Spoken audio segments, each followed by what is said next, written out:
Akoko mama. Hey, Akoko mama. Awe. Ai Bronya dia o ibo. Hey, bana mo ko yem ko kon fit bayo. Hey. Bana ko mo ba. Na we black na say we. Bueno, I fan say 1.2. That's 1.2. we 1.2. Ala I ball is white. I will 100. Bueno, ani 900 na we say 1.2. Hey. What you say? Oh, no, really. Hey, now very up. Saturday night. Eh. Now you can say, Yeah, we only be. We are saying that we no be na Bronya bomano. What just say? Obi an misika. Ma ho de buta me ka say bia. 90 cities. Na we de menyi ba ko na me fa ko unya. Enyam kuko bia. To ya ba we nya taste bia. Ah, offer them pem kra to ne say. To ya wo make kasa do. Wait. The last cry say. Me last 100. La fabla me. Na 90 cities naka. It's train. Nkaka. So 90 dey ka difference 10 cities be na ka me fa na me fa ko. Next year me fa better to. 90 dey. Me fa tell so so. Akoko mama. Akoko papa. Me ba isi mama wa da isi wa. No ndo. Me ba me kwa me say kwa ba. Me chew. O chame. Oba be so me. Me kwa ba. Akoko mama. Akoko papa. Pare, ma foi mal, não entendi.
Mini sana ma. Krati min tobi. Ah. Na dem flamak. What bitch na na mun ku ko no ahwehwe aha wani. Abiebie hu nsem se da ugin hwe afi nyankopon. Wan tobi. Eh, Krati. Ado obi ogina bi ahwe akọ na otobi ara. Mana mun fa gwani o. Wei. Ya semu. Dede wa beta me je. Mfama na wo.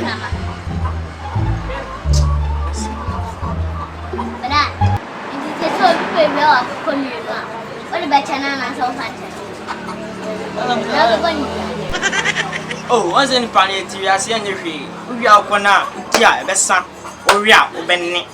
Nay, Pia, or Fako. I'm going to mail day. You will be on Robocop. Oh, Nipa de Jidoriasi. I'm going to your bosoms. I was you. Bla, Missy.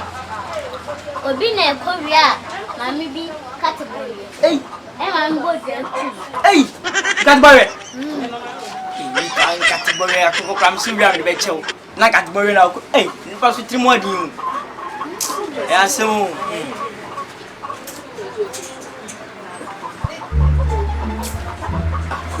I mean, so, me find a way today. I shall be my wife. Why? So when you think, show me you. This here, why?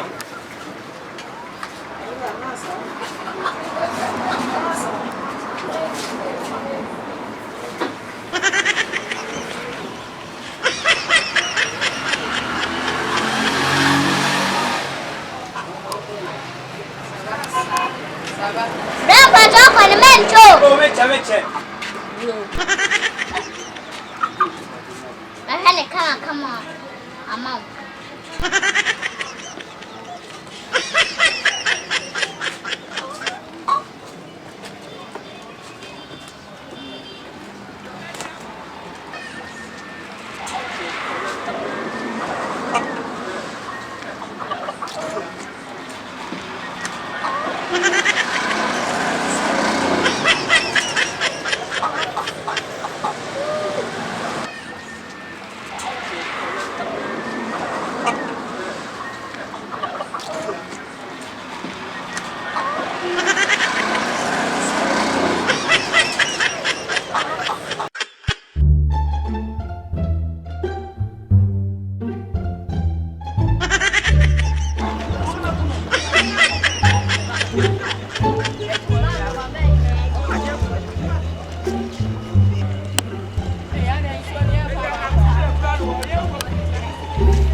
Oh, so be we are the American, the Bonia Pie, so be we are the chasing no Abuabonia Pino.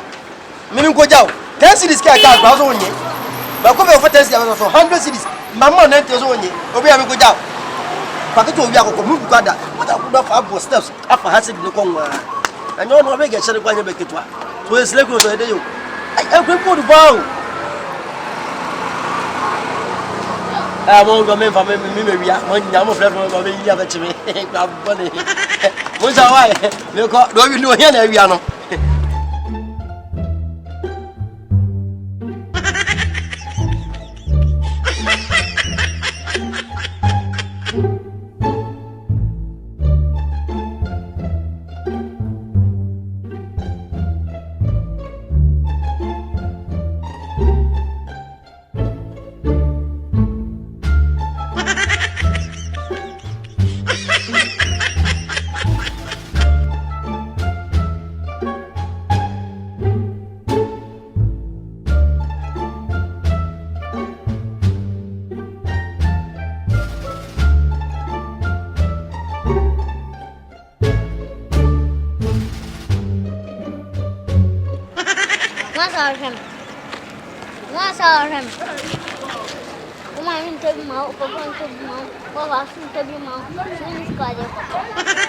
Now, quite what dear. Here, now I just have any swan. You go to know that 12 at Sir, no, Bronya. Son of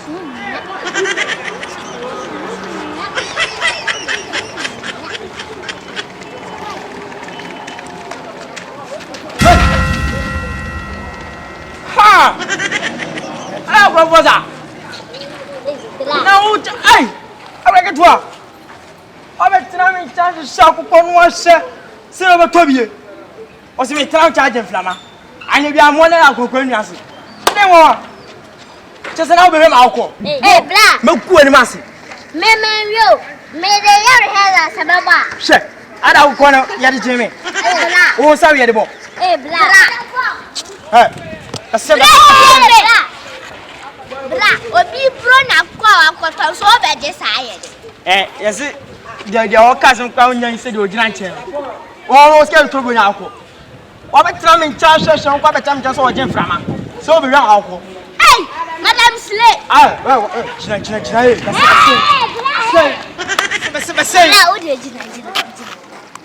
Watch me. Mimi Jimako.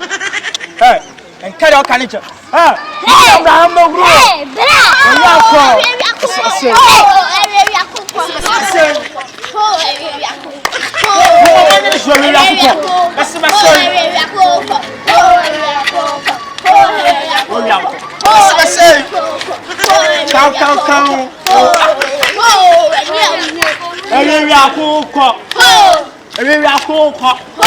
and the rig as a helmet.